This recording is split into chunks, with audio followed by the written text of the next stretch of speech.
Welcome to Around the Kinky Campfire. Grab a seat, pour a drink, and let's turn up the heat.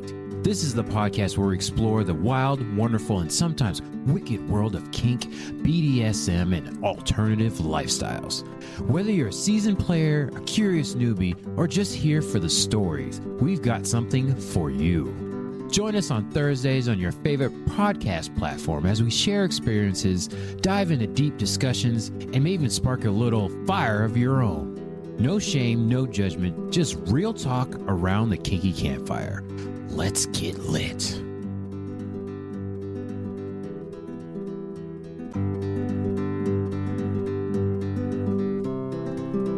Welcome back, everybody, to another episode of Around the Kinky Campfire. This is your host, H.H. Julius Marquise, or just Julius if you're feeling less fancy. I'm here once again today with a topic for you all, and the topic I'm going to tell you after our you-know-what time it is, the ASMR, 5 seconds, 2 seconds, whatever. I am drinking some green tea. It is a little bit later in the evening, so I'm not doing the adult beverages. So let's go ahead and get that started. Count of 5, 4, 3, 2, 1.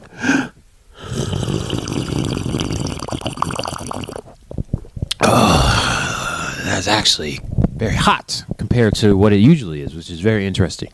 So that's actually pretty tasty. Some great value green tea, not sponsored. Would love a sponsor. We're working on that, but we'll see how that goes.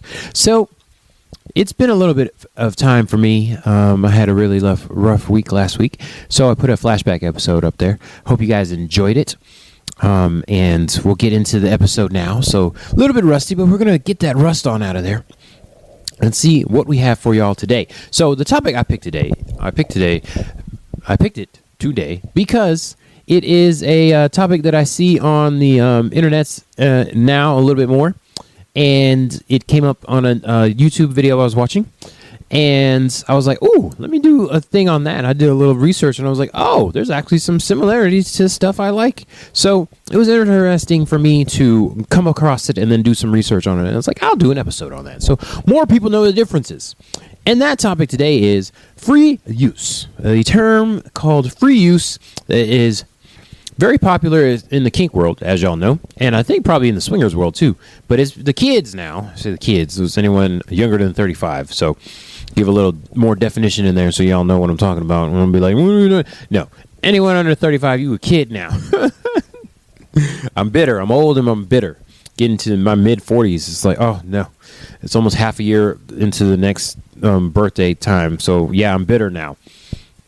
Okay, so free use, 24/7, and it also gets plugged in there with CNC. So I'm going to explain what all this is to y'all today, and what it is different and what is similar to the other two that I said.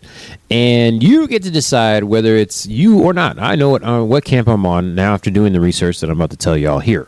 Okay, so free use refers to a relationship dynamic or sexual kink, depending on how you decide to relate to it, where one partner grants the other partner ongoing prearranged consent. There's still consent there. Consent to initiate sexual activity at any time without needing to ask for permission or negotiate beforehand. Interesting. All right, so we'll go into that definition a little bit more. Prearranged consent. That means there's still consent, but you previously negotiated that, okay? The person gives access, agrees ahead of time that their partner can use their body whenever they want, but it's still consensual. It is also spontaneity. Activities can happen mid-task, like cooking and cleaning, without verbal check-ins, which is interesting. There are strict boundaries. Safe use requires clear rules, hard limits, and the absolute right to revoke consent or use a safe word at any time. So remember, consent is still 100% revocable. Even though it is free use, you can still revoke consent. All right? You can still use your safe words. I'm tired of people being like, you can't use a safe word. If somebody tells you you can't use a safe word, fuck them, okay? That's not how that works. Don't be just getting people blankets of consent, you're not respecting your boundaries, hard limits, and also your safe word. We don't do this. What is a free use kink? Consensual arrangement where one partner makes themselves available to the other without needing permission ahead of time. Once again, without needing permission, but there's still consent. So you still have a negotiation about your boundaries and your hard limits, and you can still revoke consent, aka say your safe word. Desire to be fully wanted, that asking becomes unnecessary. So yeah, it's a big old thing here that people want to be wanted. I don't know if y'all realize this. I know that's something that's hard to understand. I know in the heteronormative world, there's this big old stereotype that men are sexual beings and women don't want it all the time. They're just tired or have some excuse. I'll let y'all know right now, that is some bullshit, okay? It might be my asexual superpower, whatever you want to call it. But I date mostly female-presenting people, women's, and they some horny motherfucker. Can't really call them horny motherfuckers because they the mothers. Half of them mothers. So mothers that be fucked. They some horny mothers be fucked. To be fucked. And yeah, I was gonna say I be fucking just to say the term, just because it's funny. But that's not necessarily correct. I be making love. I don't just be fucking. I don't believe in fucking. I be making love. That's what I do. I give good them friend. Most of the time boyfriend, depending on how I present that particular day. So I'll tell y'all right now, that stereotype is bullshit. Okay, I've had plenty of partners that are literally more sexually attractive. No, that's not the right word. They some horny people compared to me. I'll just put it that way. So initiation, quote unquote, could be my thing. I like biting booties. I mean, can I be considered initiation? Not in my world. I do it as a term of affection. An act of affection. There you go. Booty biting is an act of affection. I'm acting on your booty because I like it so juicy. I rhymed for no reason. All right, so yeah, that's what I do. I bite the booty, other parts, nibble and suckle and all of the different things. And if your juices start flowing, I can't really be blamed for that. Once again, there's that consent thing going on. I consent to bite. And then if sexual activities happen, they be happening. I like to act like I have no authority in this whole entire thing. I'm just a bystander, a biting bystander, and none of it is my fault. But yeah, so you understand what's going on. Do I need to spell it out for you? Yeah, I enjoy cuddling and biting. And if that leads to sexual activities, then so be it. Okay? But the big thing on here is the desire. So back to the desire is that people want to be desired, even women. So there are people out there that do free use, and they enjoy it because they want to feel wanted. Now, I know I present as asexual. I identify with asexuality, but I still want to be wanted. I don't want to be pawed at, but if you have a good conversation with me and there's that attraction there, and it's like, okay, we are in a relationship now, especially with my partners. It's not really free use, although I'd be kind of cool with that, receiving that. But it's definitely, I don't tell them no if they want to do stuff like that, because I know I am asexual and I just don't get hints. We don't understand flirting whatsoever. So yeah, that flirting I don't understand, and I don't know if I'm good at it. But yeah, that happens. So I kind of understand with the free use thing as far as receiving free use.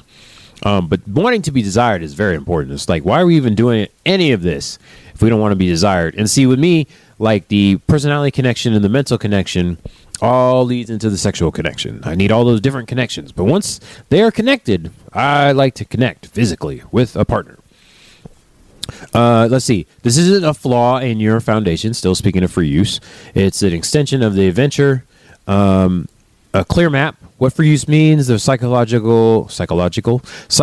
behind the desire. How to talk about it with a partner. How to build a safe agreement. What aftercare looks like and how it works when there are more than two of you. So this is very interesting when you start talking about free use, because now you're talking about threesomes exactly. Okay, I'm trying to follow this author's notes here, what they wrote. So these articles that I have, once again, we'll put the links in the description. I will remind myself, future Julius, you will do this. Looking at myself in the camera, future. Anyways, so I'll put those in there and try to understand it. As y'all know, that if people that continue to download this, thank you very much, Campsters. I appreciate you. I take an article that I find and then I get some notes off there. So trying to understand all this as we go. Okay, now we kind of defined what free use is. So what it is not is what we're going to talk about. Let's see what it is not. Consensual availability versus common misconceptions. Extends the submission and domination dynamics common in BDSM. So I know we talk about sexual activity, but guess what? Free use doesn't have to always deal with sexual stuff. It could also talk about dynamics and BDSM activities. So if I have toys and I want to use those toys on somebody that I have a free use contract with, I can just smack their ass. If they're bending over, I can smack their ass. And I will say that don't really have free use negotiation with partners, but do have consent to smacky the assy. I'm like, if you put it out there, I'm going to smack it. And they're like, okay. And I'm like, all right, well, you put it out there. Sometimes they get a bite because once again, I like to bite the booties. Okay. It is also not. Permission does not disappear. It moves upstream into a shared agreement, so spontaneity can flow downstream. Once again, there's agreement. Negotiation. What does Julius love so much? Negotiations. That's correct. So, yeah, we still got that here. In real practice, anytime, anywhere, it's fantasy shorthand. Yeah, so this is why we have negotiations, because say you're hanging out with a vanilla crowd. They don't want to see none of that, and it is non-consensual to do activities in front of a crowd that does not appreciate that, especially if there's people under the age. So let's not do that. People, this is why we have this thing. It's called free use 24/7 and whatever you want to do, label it as, but you can't do that all the time. That's not possible. There are times people have to work. You know what? Money doesn't fall from trees, even though that's a saying that is not true. So we still have to have these agreements when and where and how we can do all this stuff. Couples limit free use to the home, exclude situations like cooking, handling, anything dangerous. So in the previous example, we said cooking and cleaning. So I'm assuming chopping vegetables, maybe not. Maybe if you just like turn it over the ground beef, that'll be fine. Probably want to stay away from hot stove. So pull your person away from that before you start fondling their bits. So that's interesting. Both partners retain an absolute right to say no at any moment. So once again, consent is revocable. Safe words are a thing still. 3 hard lines. Here we go. Down to the nitty gritty. Specifics of what free use is. Free use is not graping or non-consent. We'll just change that word just in case for YouTube. Thank you very much. So that means casual availability and relief from decision making, not resistance or force. So a lot different than 24/7 and consensual non-consent. One partner continuing to read, game, or text during sex. Casualness is the entire point. So big thing there is that the activity that you're doing, usually in free use, continues to happen. This is where they lose me. Because if I am receiving or giving the sexy thing, I first of all, I dare you to keep doing what you're doing if I'm doing the sexy thing to you. I'll be shocked. And you'll probably get a hard nibble because of that. Don't be ignoring all this goodness that's happening to you. You better take this, all of it. That's a penis joke. But not just limited to that. I got this mouth do amazing things, and you best believe you better be enjoying that. So the casualness of it all, and then continuing to do what you do is very interesting. Second of all, a hard line. Safe words remain absolute. Blanket consent means you do not have you don't have to negotiate before an encounter. Does not mean you cannot stop one. Okay, so safe word still a thing. Consent is still revocable. I'm going to be repeating that throughout this whole entire video episode, whatever it is, until you get that in your head. Because I see that so many times, it drives me crazy. You can't have a consent during CNC and free use or whatever it is. And it's like, no, consent is always there. Consent has to always be there, and safe words can always be used. If anyone tells you blanket consent replaces safe words, that's a big old red flag. Just go ahead and just say red flag. Do not talk to that person anymore. There are so many fishes in the sea. That saying is so literal. I'm telling y'all right now. So if you see somebody that does something like this and tells you, oh no, you can't do that, you can't do something especially in the kink world. Don't talk to that person anymore. That's ridiculous. No. Red flag. Get out of there. Mayday. Houston, we have a problem. Third, bystander consent applies. So once again, this is where we're talking about doing kink in public.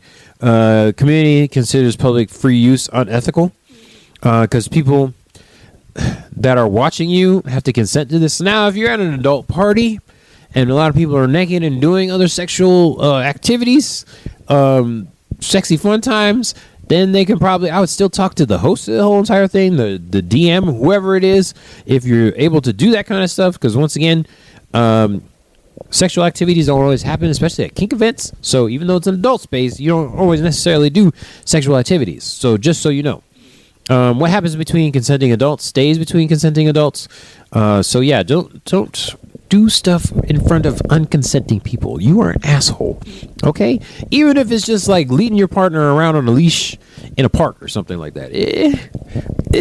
Let's not do kink in public to unconsenting people. Okay, now the specifics. Free use versus CNC versus 24/7 blanket consent type deals get thrown around interchangeably in kink spaces, even though they are different. Confusion has real consequences. You cannot ask for what you cannot name. So this is why we have podcasts like Around the Kinky Campfire, so we can name the different things. I know a lot of people don't like labels, and I don't like those people. Don't hate you, just don't like you. Those people that don't talk labels. Yes, because you have to know what you want in life, and you have to be able to name it. If I say, that thing, I like to do that thing. It's like, what is that thing? That could mean a million things. So this is why we have definitions for things. So those kind of people irk me. Okay, most people are still guessing, and the guessing leads to mismatched expectations. And guess what Julius hates? Oh, assumptions. Oh, God. This kind of stuff still drives me crazy. Okay. All right, Capsters, before we get back to tonight's stories that probably shouldn't be played out loud at work, let's take a second to talk about today's sponsor, which could be you. Look, if you're listening to Around the Kinky Campfire, you're clearly not here for vanilla. You're here for the weird conversations, the spicy confessions, and the kind of stories that make you double check who's sitting next to you. And that's exactly why today's sponsor fits right in. Whether you're setting the mood, exploring something new, or just trying to turn an ordinary night into something a little more memorable, today's sponsor, which could be you, is here to help make it happen. No judgment, no awkward vibes, just good times and maybe a few decisions you'll be laughing about later. Ha ha! Because let's be honest, sometimes you don't want predictable.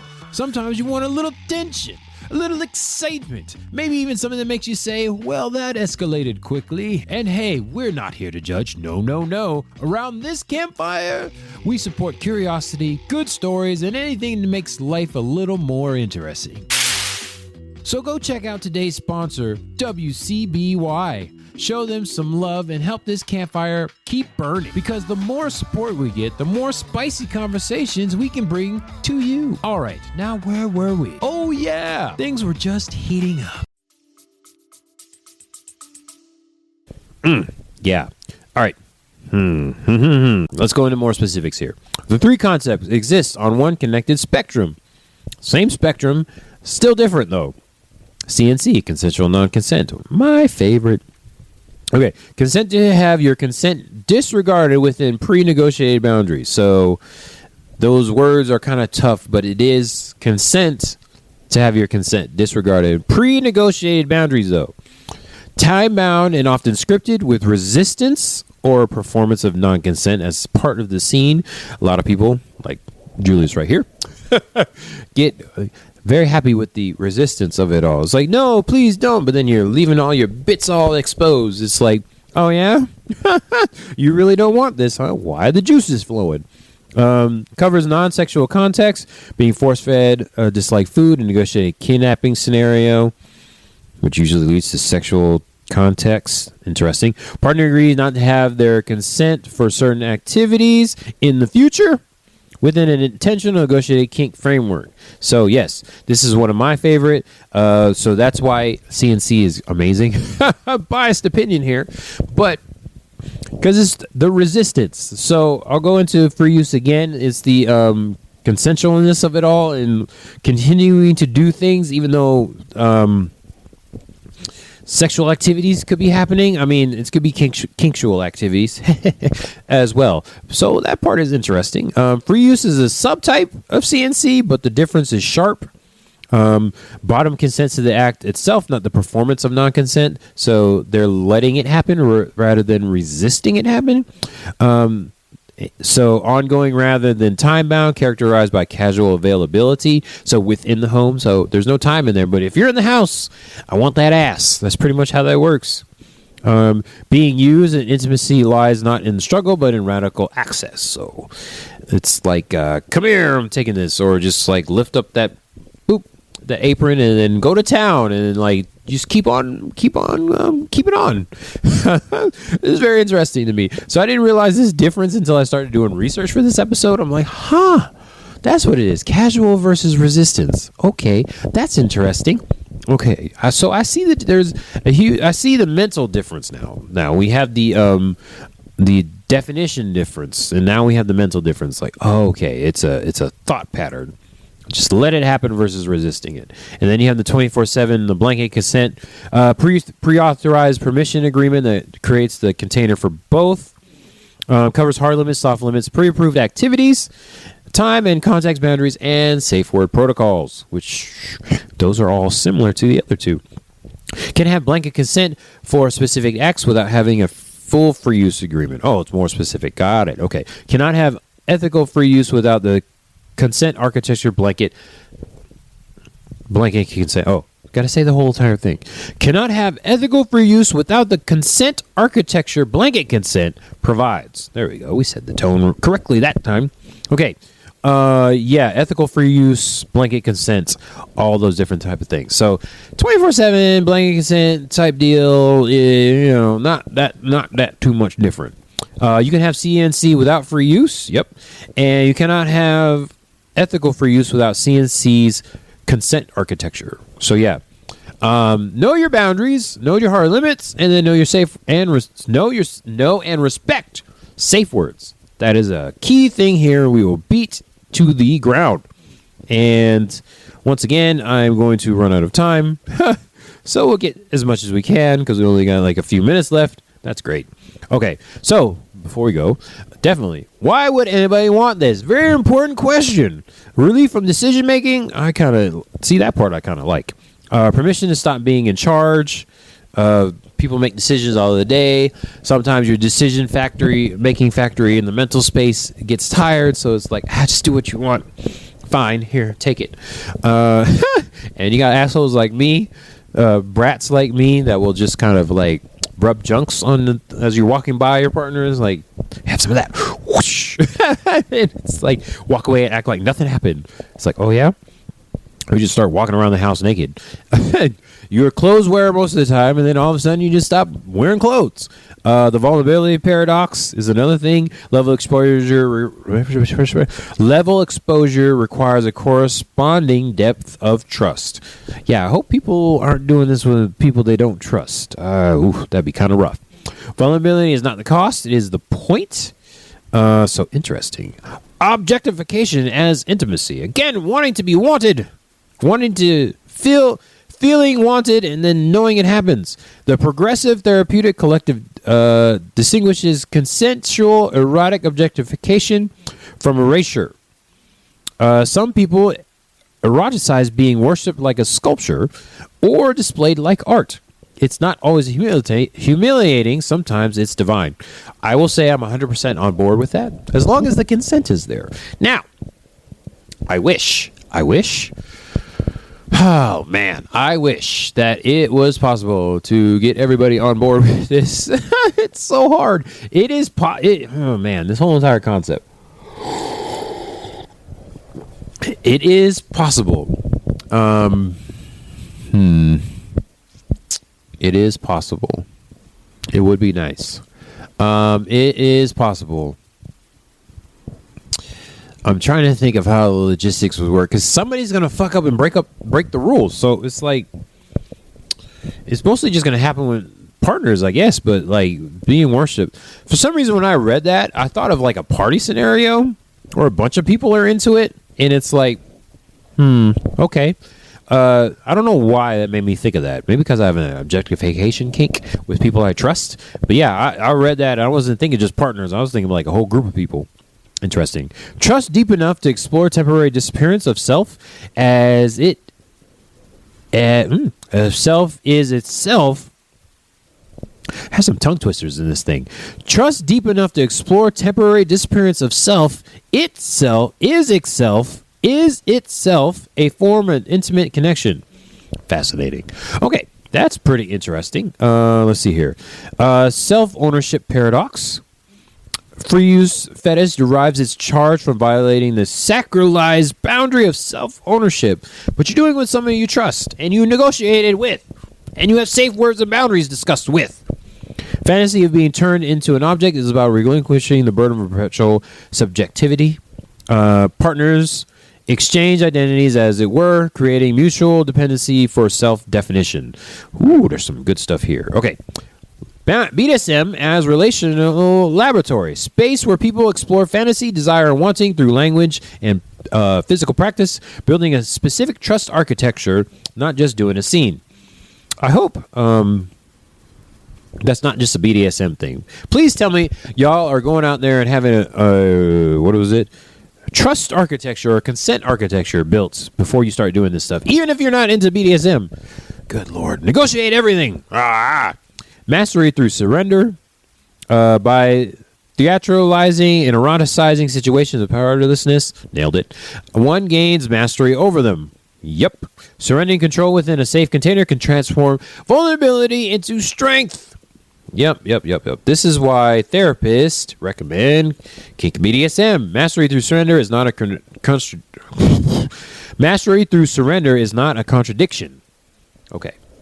All right. So that is it for now on that. Free use, we will definitely talk about more than that. I was just so surprised to hear that there was such a stark difference between CNC and free use, and then the 24/7 blanket consent is over both of the. I guess there's two different branches of it, so that's interesting. So the umbrella term is blanket consent, and then CNC and free use. Big difference between CNC and free use is the resistance versus the casualness. Just take it.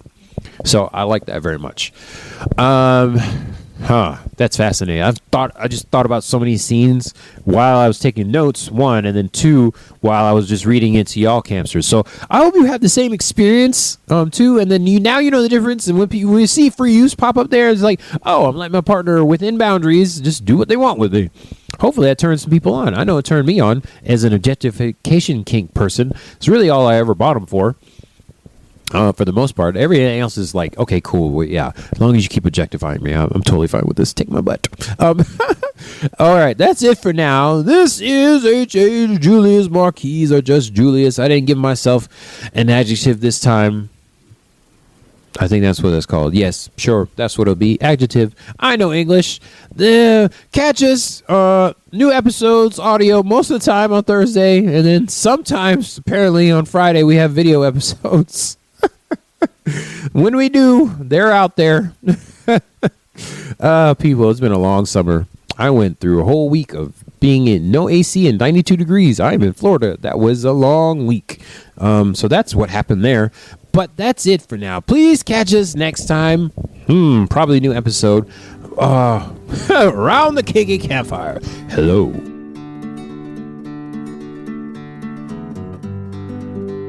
That's a wrap for this episode of the Around the Kinky Campfire podcast. We love having you by the fire, and we love to hear from you. Got a kinky question, a steamy story, or a topic you want us to cover?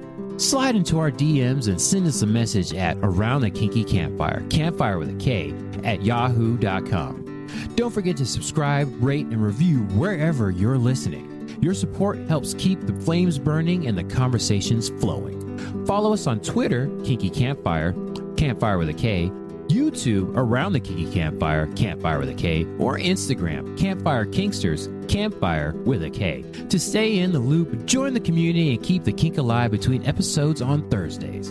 Until next time, stay safe, stay sexy, and keep that fire burning.